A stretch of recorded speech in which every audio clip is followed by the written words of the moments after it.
calor que me hace sentir, conservo tu amor tan dentro de mí que aún puedo vivir muriendo de amor, muriendo. Por 40 años de novelas en televisión, seguimos historias de sentimientos básicos del ser humano, nuestros traumas, nuestras virtudes y venganzas, nuestros amores. La historia será siempre un hombre y una mujer que se aman, y la frase será: tú me vas a amar porque tu vida me pertenece. Quieren vernos. Yo apenas lo conozco, no sé cómo se llama. Qué padre que estás junto a mí en estos momentos. Y así voy a estar siempre. Perdóneme todo. No, al contrario, Natacha. Soy yo quien pide perdón. Yo no acepto que me separen de mi hijo, ni de ti. Yo solo pienso lo que voy a parecer vestido de novio, ¿te imaginas? Bianca, yo vestido de novio. El derecho de nacer. Las telenovelas nacieron en Cuba, pero no en la televisión, porque entonces no existía, sino en la radio. En los años 30, en pleno auge de las transmisiones sonoras, ya tenían éxito las radionovelas. Eran las mismas obras de teatro llevadas a la radio, hasta que apareció el cubano Félix Cainet con El derecho de nacer. Su historia ya no comenzaba y concluía el mismo día, como en el teatro, sino en varios capítulos. La gente se enganchaba rápidamente y los auspicios de publicidad pagaban con creces la inversión. Así nació la industria de las telenovelas.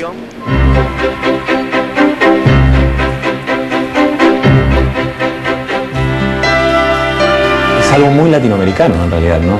Es el melodrama latinoamericano que se mantiene a lo largo de los años y está probado que funciona siempre. A la gente le gusta sufrir, llorar, reírse, sentir que los personajes pasan a ser como parte de su familia, ¿no? No hay tiempo para profundizar en una telenovela. Lo que se quiere es divertir, distraer, dar algunos toques de drama, otros toques de emotividad, de emoción, de romanticismo y entretener. A fines de los años 50, de pronto nació una generación de escritores cubanos y mexicanos que empezaron a escribir argumentos sencillos basados en la vieja fórmula de la Cenicienta. Cuando salieron las primeras telenovelas en el Perú, allá por el año 59, solo 40.000 hogares tenían televisión. En las pocas casas donde había llegado la magia, todo el barrio se reunía en torno a una historia de amor imposible con obligado final feliz. Pocos saben que antes que Brasil fuera una potencia telenovelera, los peruanos ya hacían y distribuían telenovelas en toda Latinoamérica. Las primeras telenovelas en la televisión peruana comenzaron siendo pequeñas obras de teatro, donde trabajaban autores de renombre que dejaron las tablas por el set de televisión. Para adaptarse a las enormes cámaras, antes de salir al aire, los actores ensayaban con unos cajones de madera con patas que simulaban las cámaras de televisión. Las primeras telenovelas que se transmitieron en el Perú eran en vivo y en directo. Si los actores se equivocaban, todo el mundo se enteraba. Había que tener nervios de acero y una memoria prodigiosa para saberse de corrido un parlamento de 10 minutos o más. Los libretos me los daban a veces media hora antes, y media hora antes a aprenderse el libreto. Teníamos una memoria, pero de inmediato, rápido, y a veces nos equivocábamos, pues. Y entonces, ¿qué hacíamos? Inventábamos. María Elena Morán era la menor en la historia de Tres Hermanas, la telenovela que tuvo más éxito, de las primeras que salieron al aire. Desde entonces, las telenovelas dejaron de ser teleteatros unitarios para extenderse a 30 capítulos o más. María Elena Morán recuerda que Historia de Tres Hermanas se había prolongado tanto que pidió que mataran a su personaje porque tenía que viajar. Esa semana, pacatán, tuve un accidente y me mató. En el 62 se hace la primera versión televisiva de la famosa radionovela El derecho de nacer, con Silvia Vega y Miguel Arnáez. Quienes asistieron a los inicios de la televisión recordarán a Carola Yonmar, una mujer que realizó una gran cantidad de telenovelas cuando comenzaban los años 60. El amo, La casa de las lilas, El seminarista de los ojos verdes, son solo algunas telenovelas que formaron parte de una larga lista de melodramas que se hicieron en una época en que la producción era sorprendente. Mira, de enero a julio se hicieron 3 telenovelas. Sí, en el 4. Una creo que fue El mal que nos hacen. La segunda fue El extraño doctor, con Jorge Almada, que era un actor argentino, y Sabi Kamalich. Ahí está nuestra querida Sabi, Los buitres. 3 telenovelas seguiditas en el 4. Me dieron a mí carta blanca para que produjera dentro de los argumentos de las radionovelas que habían habido. Y hicimos Cumbres Borrascosas. Después hice Rebeca, una mujer inolvidable, hice Llegaron las lluvias, Louis Bromfield, hice Sangre y arena de Blasco Ibáñez. O sea, agarramos obras clásicas. Hicimos Doña Bárbara, una larga telenovela con Mari Carmen Gordon, una actriz española en el papel de Doña Bárbara, Sabi Kamalich como su hija. Tenemos un elenco extraordinario, estaba Ricardo Fernández, Jorge Montoro, Enrique Victoria, Novoa, Blumer, el papel de Santos Luzardo. Desfilaron prácticamente todos los actores que estaban disponibles en el... Almas solitarias, que fue la primera telenovela que yo grabé. Anita era mi personaje, era ciega, entonces era un sufrimiento porque todos los focos de las luces tenían que estar en tus ojos y tú no podías parpadear, eran mis ojos ciegos que no veían nada. La novela pegó y fue la primera vez que me comenzaban a reconocer en las calles, me decían, Anita, tú eres Anita, tú eres Anita, y me sorprendía, ¿no?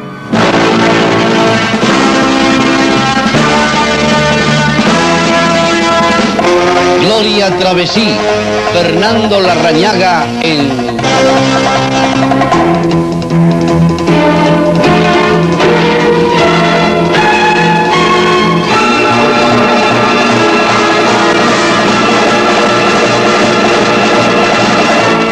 Los hipócritas. Con la llegada del videotape, las telenovelas comenzaron a grabarse en cintas que se guardaban en grandes carretes. La primera fue Caras Sucias en el 62, con Gloria María Ureta y Vlado Radovic. En el 69 aparece un gran éxito. Sabi Kamalich, Ricardo Blume y la presentación del primer actor puertorriqueño, Braulio Castillo.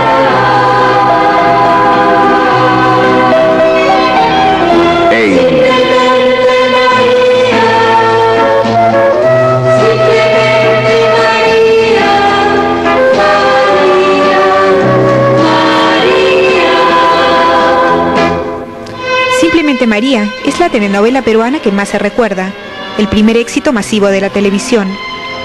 Era un libreto que no tuvo éxito en Argentina, pero algo mágico ocurrió en el Perú. La historia de la provinciana analfabeta, que llegó a tener una casa de modas en París, tuvo un éxito tan grande que el país se paralizaba todos los días a las 2 de la tarde para ver la historia de María. Ricardo Blume tuvo una participación muy curiosa. Hicimos un papel que tenía pues 30 capítulos, ¿no? A los 30 capítulos desaparecía el personaje, se nos venía abajo. Y entonces vaya usted a ver el trabajo que nos costó convencer a Ricardo Blume que hiciera el papel de hijo del mismo. Mire usted, ¿no? El verdadero éxito de Ricardo Blume en la novela es el papel del hijo, no el del padre, ¿no? Porque se va hasta el final, ¿verdad? Como hijo de Sabi Kamalich. No presumo con mi costura, ¿sabes? Por algo fuiste a ver al Ramón. No sería para averiguar tan solo. Claro que fue para averiguar. Tú te sacrificas por mí, yo no voy a saberlo. Y dale con el sacrificio. Muchas gracias, María. Todos conocemos bien a la jovencita que hace el papel de Teresa, la fiel amiga de María. Se producían tantas telenovelas por los años 70 que Mariela Trejos podía darse el lujo de trabajar en 2 producciones simultáneamente. Hice Simplemente María y Secuestro en el cielo.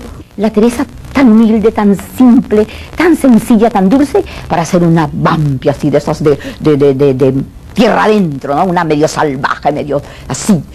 Y lo hacía, ¿no? Entonces me quitaba ese ropaje y me ponía el otro.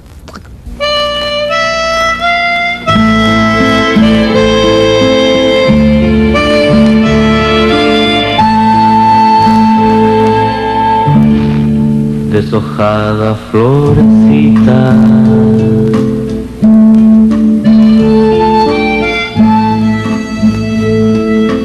tras el rotundo éxito de Simplemente María, que fue vendida en 15 países en Latinoamérica y Estados Unidos, el Canal 5 decidió probar suerte otra vez con Natacha. chica era muy dulce, la Natacha, era todo amor, bastante tontita, todo viene de Dios, decía, pero se prodigaba mucho a los demás, tenía mucho amor, que es la parte más rescatable de Natacha que yo siempre veo, ¿no?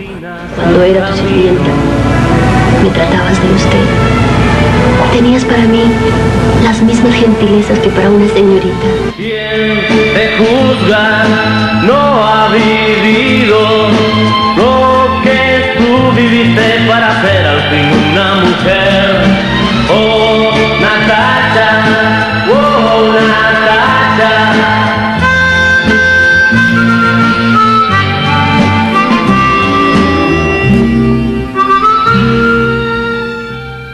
Estábamos que no sabíamos qué hacer, pero hicimos la telenovela, grabamos todo y sale, y desde el primer capítulo tuvo así una recepción enorme, muy bien.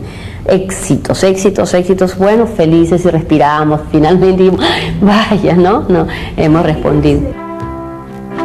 Durante los 60 hasta inicios de los 70, las telenovelas eran grabadas en estudio. Las cámaras y los actores rara vez salían a las calles. En esta escena, por ejemplo, Gustavo Rojo camina meditabundo, supuestamente en una calle de Lima, aunque en realidad no se movía de la misma loseta en el estudio. Éramos unos magos, que cualquier backing que teníamos lo hacíamos como de 2 sets, lo tomábamos de perfil, los volteábamos los sets. ¡Natacha! ¡Le ganamos, Natacha! ¡Óyeme! ¿Pero qué pasa? ¿Qué te ocurre? ¡Le ganamos por un gol a la engreidita esa! Raulito habló por teléfono. No entiendo, ¿pero qué es lo que pasa? Hija, yo no defiendo a nadie, pero un hombre es un hombre.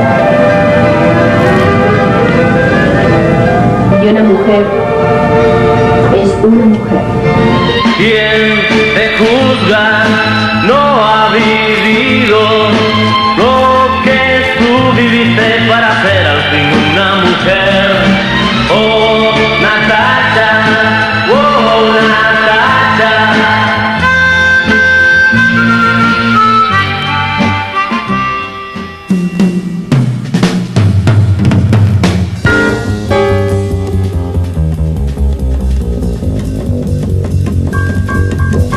Los tiempos han cambiado, todo se ha sofisticado en las telenovelas.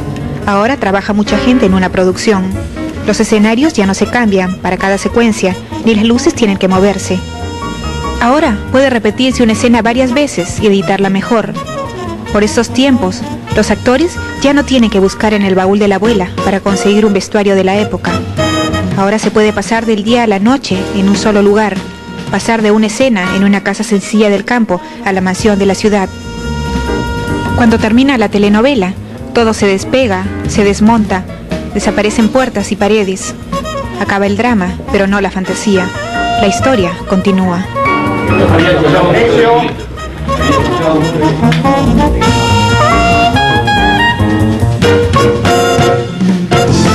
De auge para la producción nacional de telenovelas, Simplemente María y Natacha fueron un éxito internacional. El Perú se preparaba para ser una industria televisiva, hasta que llegó el golpe militar. En 1971, los canales son intervenidos. Se dictan serias medidas frente a los medios de comunicación. Los contenidos de las telenovelas eran revisados en la Oficina Central de Información. Sin embargo, Julio Alemán y Regina Alcover hicieron su propia revolución con el adorable profesor Aldao, arrancando suspiros a miles de jovencitas peruanas.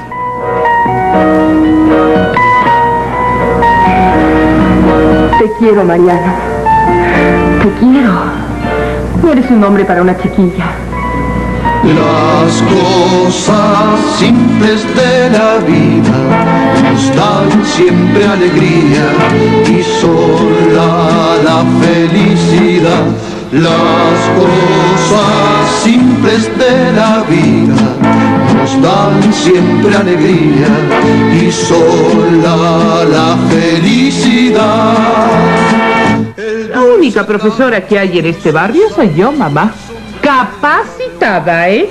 ¿Soy o no soy profesora? Sí, profesora de piano, sí, hija, sí. Pero... Piano, violín. Yo quisiera que hubiera otro Nino así en mi vida, porque para mí Nino me trajo todo. todo terminado. Hay que tratar de que esto salga mañana por la mañana. Creo que por hoy ya no necesitaré más de sus servicios, señorita Natalia. Y Nino tenía el doctor Renato que yo hacía en Nino era eso, era un hombre atildado, era un hombre elegante, era un hombre de muy buenos sentimientos como soy yo. Oh, perdón, qué torpe soy. Señorita Natalia, esta es mi madre. ¿Vamos, mamá? Bueno,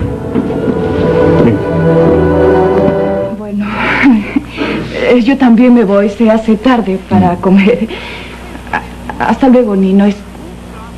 Y recuerda, voy a comprar bastante carne, pero eso sí, si engordo y no puedo mantenerme en pie, tú serás el único culpable. Chao. Adiós, Blanca.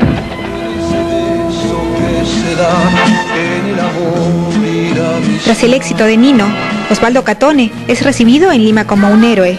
Venía contratado para hacer una nueva telenovela en el Perú, Gorrión, junto a Regina Alcover. Así Osvaldo Catone se quedó en el Perú para siempre.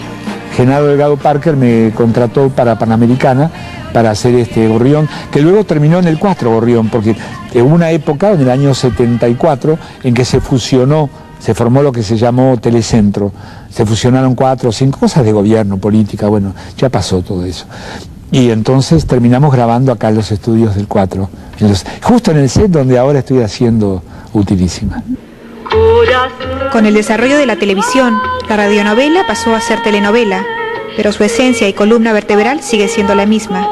Inclusive, pasadas 4 décadas desde entonces, los escritores cubanos no han dejado de ser los principales creadores de buena parte de los argumentos que se llevan a la pantalla. Delia Fiallo ha creado infinidad de personajes que a lo largo de 40 años han tenido un éxito sorprendente. Bueno, quizá ni la recojan y se pudran allá en las matas. Como ahí nunca hay nadie. Y a mí me gustan tanto. Están ricas también. La ceguera no fue ningún impedimento para que Esmeralda se fijara en el más guapo del pueblo. Esmeralda fue una de las producciones más exitosas que ha tenido la televisión venezolana, gracias a la pluma infalible de Delia Fiallo. Mucho gusto saludarlos, encantado. Nosotros no presentamos en la pantalla nada que no pueda ocurrir en la realidad. Y a veces dicen que no, pero a veces yo me entero de cosas que digo, si yo pongo eso en una novela, nadie me lo va a creer. Porque yo creo que de verdad la realidad supera a la fantasía. ¡No! ¡No! Diana, tú no me puedes quitar a Alfredo. Si tú me lo quitas, yo me muero. Tranquilízate, mañana te casas. Ay, tendrás tu hogar. Lo primero será Alfredo tu marido. Hay que ser más orgullosa, mijita. Un apellido ilustre es algo que no podemos olvidar.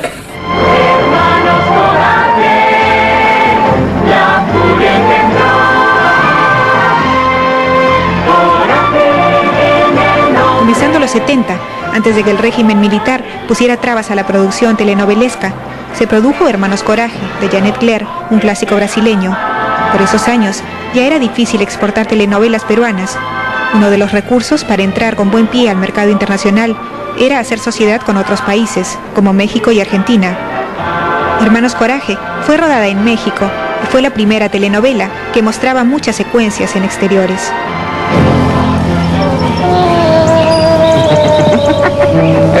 Buenas. Buenas. ¿Cómo va la mina, ¿Dando diamantes a montones? Ustedes sí que se enriquecen aquí, Nada, apenas si cubrimos los gastos. ¿Qué pasó, mamacita? ¿Cómo estás? Hijo. ¿Cómo, mi hermano? Hola, Jerónimo. ¿Cómo estás? Bien. Siéntate, Jerónimo, que tengo un montón de cosas que contarte. Sí. Óyeme, pero yo pensé que tú estabas en cama, Milano. ¡Feliz Año Nuevo para todos, A fines de los 70 se acabó la producción nacional y la fiesta de las coproducciones. Se prohibieron muchas importaciones, menos las de las lágrimas. Por un buen tiempo, los peruanos solo veíamos telenovelas mexicanas, venezolanas y algunas novedades de Argentina.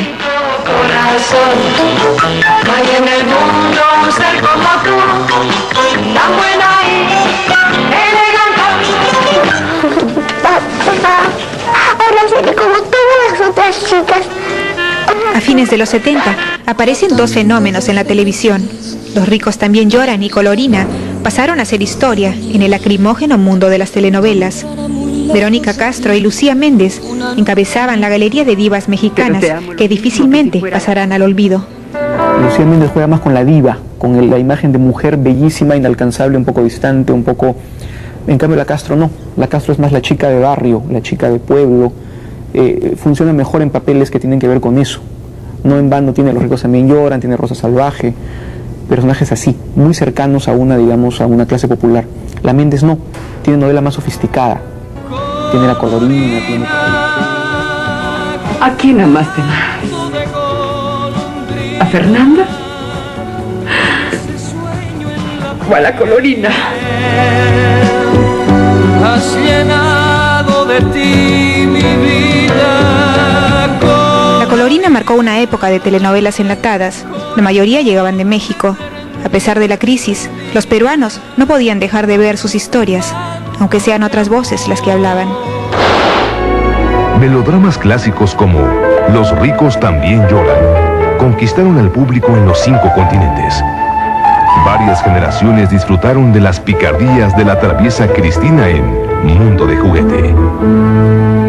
Otros niños gozaron de las travesuras de Carrusel. El suspenso mantuvo cautivo al público a lo largo de Cuna de Lobos o de Imperio de Cristal. El drama interminable de la vida de Cecilia en Cadenas de Amargura. La intensa pasión de Corazón Salvaje llevó a esta telenovela a formar parte de las historias clásicas de Televisa. O El Maleficio, una telenovela que fue punta de lanza en el género de lo sobrenatural. Ya regresamos con el especial 40 años de la televisión en el Perú. En 1980, el Perú retorna a la democracia y los medios de comunicación son devueltos a sus dueños. Los canales de televisión pasaban por una crisis económica muy fuerte. El mercado latinoamericano estaba casi copado por grandes empresas. En el Perú casi no habían profesionales para realizar telenovelas y salía más barato comprarlas en el extranjero. Así vienen telenovelas de fuera y las pocas nacionales que aparecen fracasan en rating, hasta que Panamericana produce Carmín en 1986. El primer éxito nacional después de muchos años. Lo interesante de Carmín fue que creó un público que normalmente no era el público tradicional de telenovelas, porque nos vio un público mayor, pero también nos vio un público joven. Era un ejercicio de puesta en escena distinto, era un ejercicio de una actuación más fresca, ¿no es cierto?, más espontánea, menos acartonada y, ¿no?, del siglo pasado, como suelen ser las telenovelas. Alguien va a morir. En los años 80 era obligado producir en color. Durante esos años, grabar una telenovela acá costaba 3 veces más que en el extranjero. Pero aún así, habían algunos que soñaban que se podía producir telenovelas en el Perú y tener éxito. Entonces surge Proa, una productora independiente que hizo varias telenovelas. Mala Hierba y Bajo tu piel fueron las más exitosas. Estoy viviendo un intenso drama entre lo que yo quiero hacer o lo que yo debo hacer. Ya llega Bajo tu piel. No se mueva del 9. Acompáñeme.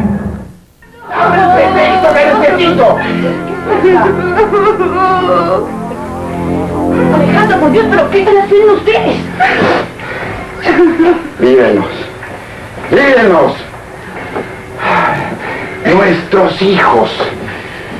Mientras ustedes duermen y yo me ocupo de todo, estos dos no piensan en otra cosa que acostarse en mi casa. No puede ser verdad. No puede ser verdad. Alejandro, por Dios, ¿pero qué has hecho? Es que no entiendo lo que digo. Incluso termina de una forma atípica, pues, porque los principales personajes, los de la historia de amor, se separan, contradiciendo los gustos generales del público. Pero sin embargo creó expectativa para la siguiente, Mala Hierba. Si no lo viera, no lo creería. Somos como copiados, como calcados. Así es, señor Rosales. Yo también estoy muy impresionado. Tú eres actor, ¿no? ¿Has actuado toda tu vida o recién te inicias? Esa es la peor pregunta que se le puede hacer a un actor de mi edad. He actuado siempre, desde que tengo uso de razón. Entonces era un trabajo bonito, dedicado, ideal para un actor. Y nos divertimos mucho todos haciendo eso. Y fue también esa oportunidad propicia para que muchos técnicos se entrenaran en la labor de hacer novelas. Muchos muchachos de la Universidad de Lima, de algunos institutos que recién empezaban a crearse, y también muchos actores jóvenes, Paul Martin, Toño Vega, y varios otros tuvieron oportunidad de salir a la luz, ¿no?, en esas novelas. Médico. Tendré que llamar a un médico, pero antes... La flaca está buena y siempre le tuve...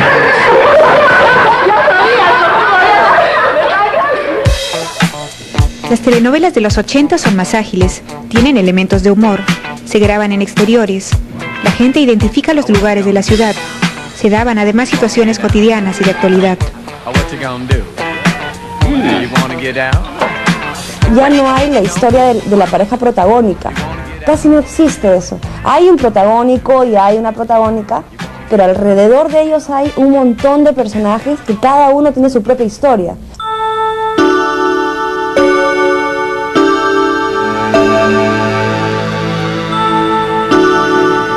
Siempre se dijo que las telenovelas son el opio del pueblo, pero guste o no, las telenovelas, ya sean mexicanas, venezolanas, brasileñas o peruanas, van invadiendo todos los mercados.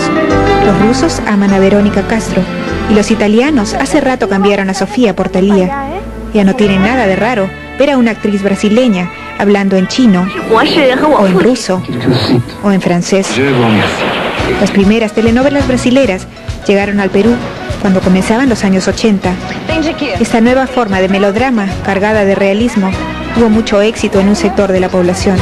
De hecho, hay muchas telenovelas brasileñas que yo he disfrutado muchísimo. Yo una vez le decía a mi esposo, al fin encontré a alguien que escriba mejor que yo.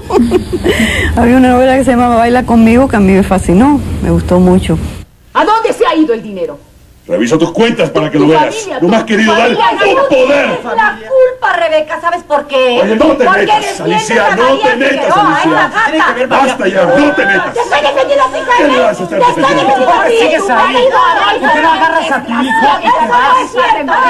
Quiere decir que ella se va a hacer. Te callas la boca. ¿Tú qué? Te callas la boca. Sí, te calles también. Esto es Gente Bien. Comenzamos. ¡Usted cállese! ¡Atrévete! Aunque los escritores cubanos son responsables de buena parte de los argumentos que se llevan a la pantalla, fue México el país que se convirtió en el centro de producción de telenovelas por excelencia.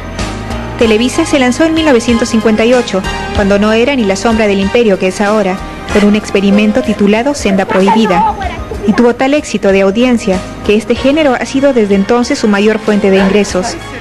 La venta de telenovelas le reporta unos $1.000 millones anuales, y su mercado abarca 128 países. Pero no es la única cadena latinoamericana que vive del éxito del melodrama. Desde los años 60, la Red O Globo de Brasil descubrió que las telenovelas podrían servir también para afianzar la identidad brasileña, y hoy por hoy participa en el 40% del negocio internacional, igual que la venezolana Venevisión. ¿Ok? Por acá. Por ahí. O sea, tú ya pasaste ahí y ya quedaste para la cámara. Eso es. Y tú pégate un poquito más acá. ¿Ves que cada cual con su cámara? Estamos. Entras, ven. Acá dijo Chalo, bueno, ya vine a... Bueno, ya vine, dile que ya estoy lista. Dile que ya estoy lista. Ay, creo que me equivoqué, claro, creo que me equivoqué. Pero te vienes hasta acá. Bueno, creo que... Pienso que el peruano es muy... quiere mucho a los artistas de su país, muchísimo, muchísimo. Y te das cuenta porque esperan telenovelas nacionales que se hagan, que terminen, que se vuelvan a hacer otras y que se sigan produciendo, ¿no?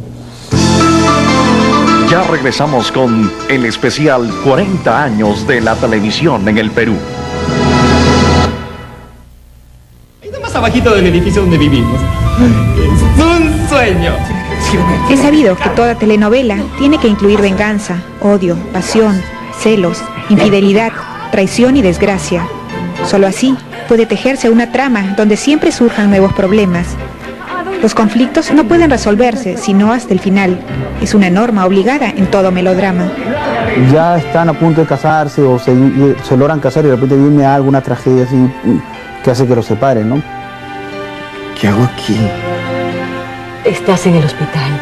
Sufriste un accidente. Si nos oyera, si despertara, ella debería estar junto a su esposo allá. Lucecita. Lucecita, hija. La telenovela puede tener dos estrategias narrativas. Puede ser o bien el juego de atar y desatar, que consiste en crear conflictos que son resueltos para dar paso a otros peores aún, que a su vez dan paso a otros peores aún hasta que ya resuelven el último. O bien puede jugar con un gran conflicto que va extendiendo a lo largo de toda la trama y que va de alguna manera haciendo avanzar lentamente la historia sin resolver ese gran conflicto. Son las dos estrategias que hay, digamos. El derecho de nacer tiene un solo gran conflicto que se va lentamente dilucidando poquito a poquito hasta llegar al final, que es el que la madre recupere a su hijo. Hijita. Hija. Pobrecita hija.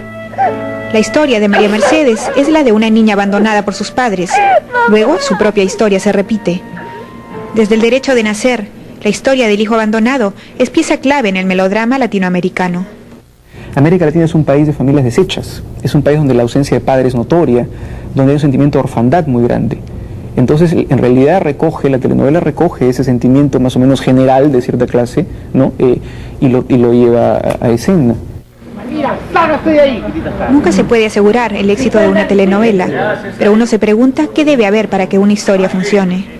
Un buen libreto, que tenga elementos que puedan atrapar al televidente. Y por otro lado, un buen elenco, una buena dirección, buenos directores de cámaras, una buena producción, es otra cosa que atrae mucho. Y el público, parece mentira, tiene un sentido para captar esto. El público objetivo de las telenovelas son las mujeres. Por eso generalmente las historias se desenvuelven dentro del hogar. Las heroínas del melodrama tienen rasgos de carácter muy parecidos. Son dulces, compasivas y sufridas. A todo esto, la mexicana Thalía les agregó un ingrediente más, convirtiéndola en un monstruo comercial. Pues al hombre que amo no lo tengo yo.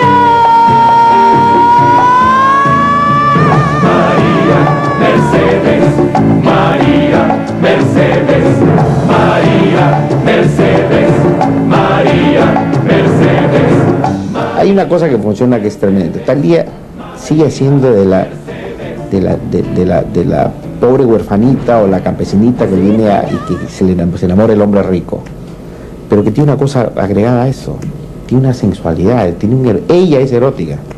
Le pasa de todo, pobre mujer, su corazón debe estar totalmente castigado, pero ella no, ella seguía tan flaca, tan linda, tan peinada. Ese es el mérito de la telenovela, te pasan las cosas más terribles, uno pierde a un hijo, pierde al padre, el marido la engaña, el otro la pega, la cuchillan, y sin embargo sale fresca y peinada como una rosa, la princesa que quería vivir. Creo que eso es la telenovela, es un sueño. Los primeros melodramas que se llevaron a la pantalla en la televisión peruana no eran otra cosa que pequeñas obras de teatro que con el tiempo se fueron llamando telenovelas. Héroes y villanos vivieron siempre entre nosotros, desde que la televisión salía en blanco y negro. Porque los personajes protagónicos y personajes de la novela generalmente son pasivos. Son personajes que sufren los embates de los malos, que son muy activos, que son los que hacen todo, ¿no? Y que dignamente lo superan, ¿no? Y entonces esa dignidad, ese ser bueno frente a la adversidad y no tener sentimientos malos casi para con nadie, nos vuelve unos santos de la devoción del público, ¿no? Y funciona. Lucecita, Lucecita, por el amor de Dios, despiértate, hija. En cada personaje que uno hace hay algo de uno, netamente. Yo he hecho personajes muy malos, pero a los cuales a veces les disculpo ciertas cosas porque de pronto por ahí también yo lo haría. Cosas. En los años 60 en el Perú también habían galanes. Vlado Radovic hizo infinidad de papeles, desde las primeras telenovelas que produjo Carola Guionmar. Ricardo Blume fue el eterno galán. Él y Savi Kamalich eran la pareja perfecta de las historias de amor. Orlando Sacha era el personaje clave en los primeros melodramas. Nadie como él se ajustaba a todo tipo de papeles. Era uno de los rostros masculinos más atractivos de la pantalla. Yo comencé a trabajar en el año 64 y fui en su oportunidad el galán de todas las actrices en el Perú, ¿no? Hasta que el golpe militar y la expropiación de los canales cortó aquella secuencia de trabajo que había, y ya cuando retornó 12 años después, un poco que me había pasado el tiempo. Pocos saben que el joven que voltea en estos momentos es Fernando de Soria, que llegó de Argentina cuando comenzaban los años 60 y que hizo más de 25 telenovelas en el Perú. Normalmente eran papeles de galán, normalmente, ¿no? Salvo en algunos casos que eran papeles diferentes, como cuando hice de un cura, por decirlo, ¿no? Ese no era un galán. Pero normalmente era de galán. Después el galán se fue convirtiendo en actor de más peso. Pero porque... No sé, al principio me ponían como galán porque eso no lo elige uno, lo elige el productor. Ya regresamos con el especial 40 años de la televisión en el Perú. Las telenovelas latinoamericanas se ven en países tan lejanos como Rusia, China y Arabia Saudita. En Filipinas hay toda una generación de niñas que se llaman Talía o Marimar. Sabi Kamalich saltó a la fama con una sola telenovela. Simplemente María le abrió las puertas de México para convertirse en la primera figura en ese país. Con Esmeralda, Lupita Ferrer se hizo tan conocida que Anthony Quinn la llamó para trabajar junto a él en Los Hijos de Sánchez. Gracias a Isaura la Esclava, el periodismo consiguió permiso para entrar a Albania, cuando el país vivía aislado del mundo. En Polonia, multitudes fueron a ver a Luceyla Santos y se disputaban las fotos autografiadas. Y en China, la Gran Muralla casi se derriba por la multitud de fans que la seguían. Ha sido muy simpático ver, por ejemplo, Cristal en japonés. ¿Y a los japoneses les gusta? Mira, le ha fascinado. Y es curioso, según las estadísticas, la han visto más hombres que mujeres. Entonces los japoneses han dicho que ellos están redescubriendo cómo enamorar a sus esposas. Actualmente, producir telenovelas en el Perú se ha convertido en una industria que prospera. América Televisión produce la telenovela Luz María, que ha sido vendida a varios países en el mundo. Rodolfo Jope es argentino. Ha producido más de 20 telenovelas en Miami, Argentina y México.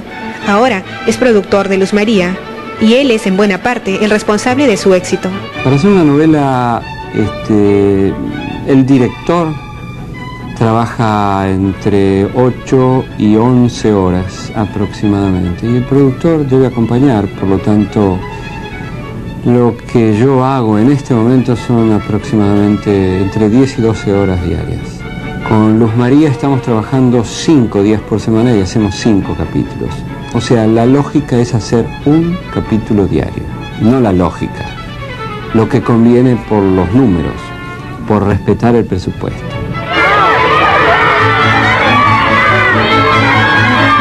Cada personaje de telenovelas es un amigo pasajero. Son un paréntesis en nuestras vidas. Algunos nos atormentan por un tiempo, pero a fin de cuentas los queremos. Me molesta solamente el hecho de que crean que yo soy el que sale en la televisión. No, eso es lo que más me molesta a mí, quizás. Que me llamen por el nombre del personaje o que crean que yo soy tan buena persona como el tipo que sale en televisión. Yo, en el momento en que estoy actuando, pienso que esa persona que está al frente es el amor de mi vida y que me está dejando. Y me está dejando a mí, que en ese momento soy fulana de tal. No hago la diferencia, ¿no? Y te metes en el rollo y lloras horrible y sufres espantoso y cortan y ya pasó. Y te ríes.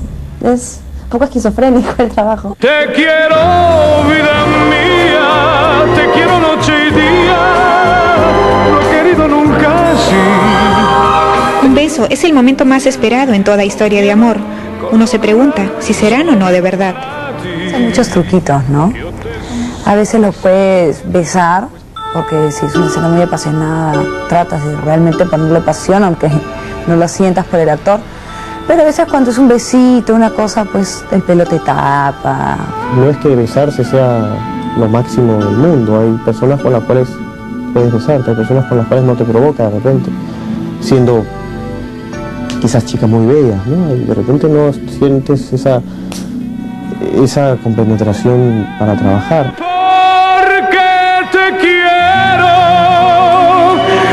Algunos besos son evidentemente falsos, pero otros no se pueden fingir. Enrique Elizalde y Yulisa escandalizaron a todo Latinoamérica en el capítulo final de la telenovela Corazón Salvaje.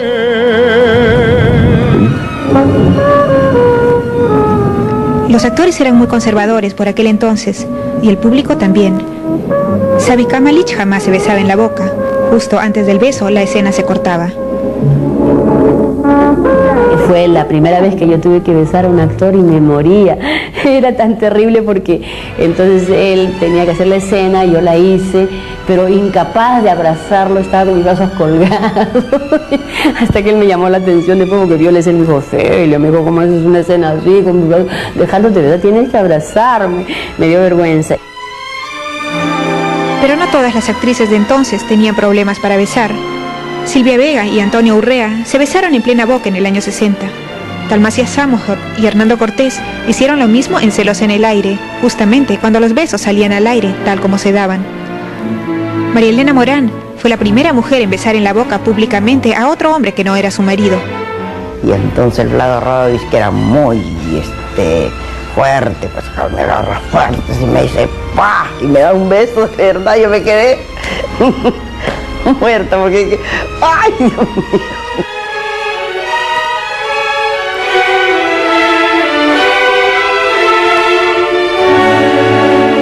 Yo, por ejemplo, estoy casado y amo a mi mujer y para mí besar a otra mujer no es fácil, ¿no? No es fácil. Me acuerdo en la primera novela que tuve que dar un beso. Terminó la escena del beso y el director cortó y nos llamó a los dos a la móvil, ¿no? A decirnos que nos viéramos y que aprendiéramos bien cómo es que no se debe hacer un beso en una novela, ¿no? Hace 40 años, ellos reúnen a las familias que siguen sus historias en lo cotidiano de nuestras vidas, todos los días, sufriendo, buscando un nuevo amor y siguiendo sus dramas y peripecias, y haciéndolos cada vez más nuestros. De repente se acabó la novela, y así, de un día para otro, perdemos a toda esa gente que era parte de nuestra vida. Solo un final feliz puede consolarnos de esa pérdida.